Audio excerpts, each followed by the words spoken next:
Ja, þannig að 4 sigur á móti Svíþjóð í dag. Ertu ekki ánægð með þennan sigur? Jú, ég er mjög ánægð. Mjög stolt af þessu liði og þetta er bara geggja, loksins að fá sigur.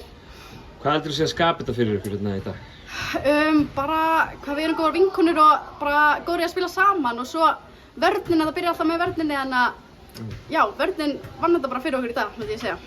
Það kom svona smá hérna í upphafi seinni hálfleiksins sem að Svíþjóð þið virtust vera með bara góð tök á leiknum í fyrri hálfleiknum, en svo kemur þessi pressa hjá Svíþjóð hérna í seinni hálfleiknum. Var ekkert erfitt að finna út úr því hvernig þetta spila á móti? Jú, þetta gerist stundum, við dettum svona, verðum svolítið litlar í okkur, en svo bara náðum þessu og bara tókum sigurinn, þannig að þetta er ekki. Sko, Svíþjóð með 4 stigum í dag og svo Íslands leikurinn fyrsti og Danmerkur leikurinn. Það er nú alveg að færa rauk fyrir að þið gætu alveg verið, ekki að skipta öllu máli, en þið gætu verið 3-0 í þessu móti akkurat núna, sko. Já, þetta er búin að vera mjög close leikir, en svona er þetta bara, þannig að við fókusum bara á næsta leik. Finnland á morgun, það eru taflisar, held ég, það eru nöistana hérna áðan.